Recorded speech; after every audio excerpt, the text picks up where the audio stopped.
to Alex Traiman, the CEO and Jerusalem bureau chief at the Jewish News Syndicate. As always, Alex, thank you so much for taking the time to be here with us today. Thank you so much, Josh, for having me. All right, so all of this is developing there in northern Israel. We do know that we've seen Hezbollah attacks there that have taken place really just about on a daily basis since back on October 7th. My question for you, what do we know about this current attack? Well, Hezbollah has launched a barrage of drones at northern Israel. It's still pretty close to the border, but one of these drones exploded in a village and caused 5 people to be injured by shrapnel, one pretty severely, and several other with moderate injuries. And we have seen these different attacks that have come in from Hezbollah over the last several months. Does this one differ from some of what we have seen? Because we know that Hezbollah said that it will now target civilians after the death of Haniya. So has anything changed? Well, I think what's changed has been the success of their attacks. I mean, they've been pummeling Israel nonstop with the drones, with anti-tank guided missiles, with Katyusha rockets and others. Israel has evacuated over 80,000 of its residents from communities that are near the border, specifically so that these attacks will not kill civilians. We saw one of the attacks that today hit a home that would have been populated had Israel not evacuated those communities. So we see now that these 2 strikes, this drone strike that's now injured 5, one severely, and also the attack a week ago that killed 12 people in Majal Shams, Druze residents.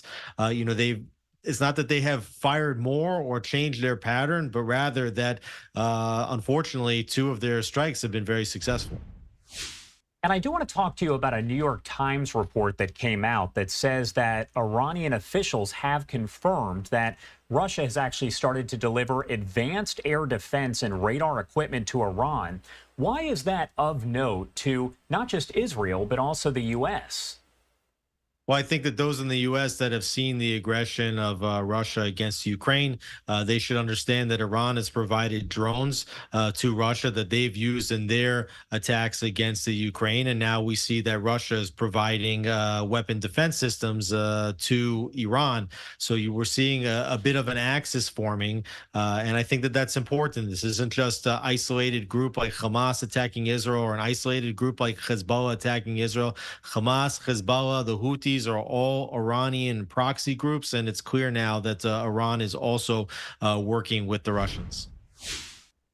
Iran put out a statement and essentially said that it does want to punish Israel for the death of Haniya, though it is important to note that Israel has not claimed responsibility for that attack. But they said they want to punish Israel. However, they don't want the situation to escalate there in the Middle East into an all-out war involving Iran, possibly involving the U.S. What does that say about the severity of a possible incoming attack from Iran?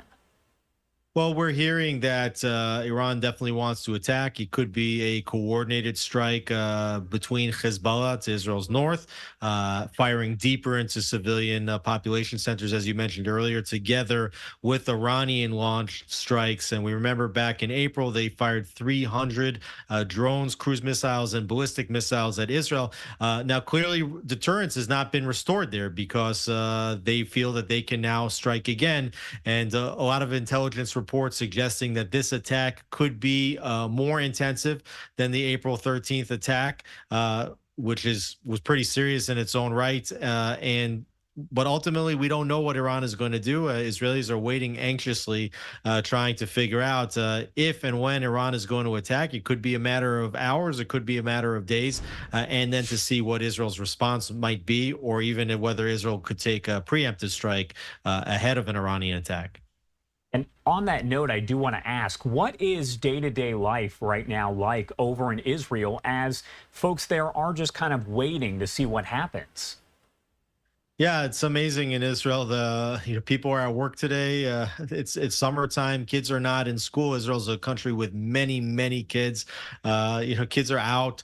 Until we get definitive word from the Home Front Command that people need to get into their bunkers, people are going to be out and about. But there is a tremendous anxiety, a national anxiety ahead of what we feel could not only be just a singular. Uh, Event of attacks like we saw on April 13th, but something at this point that could really spill out into a severe multi-front conflict.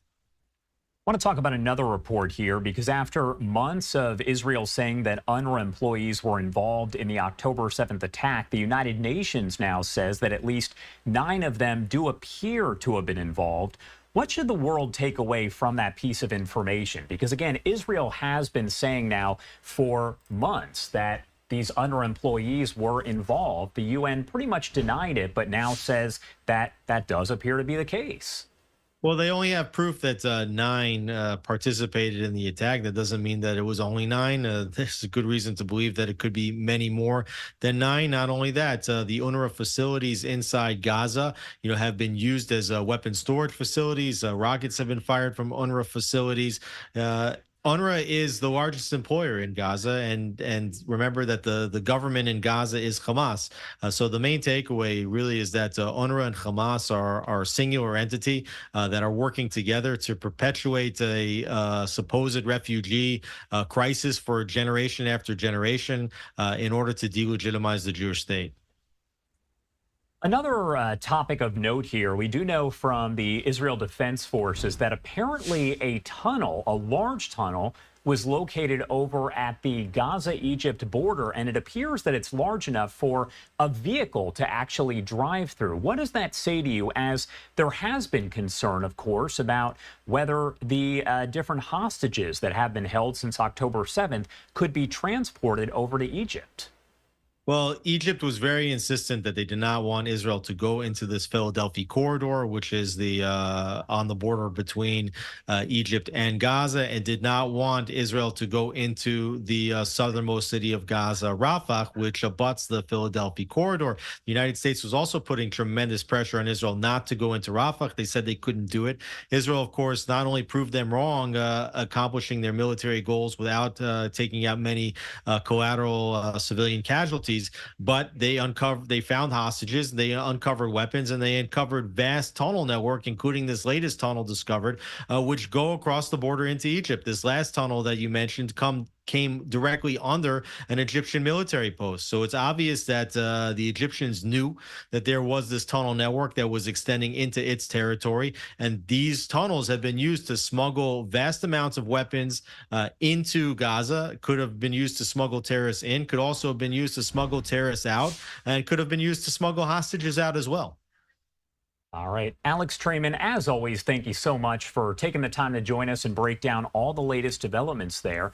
Is there anything you want to add about any of this before I let you go?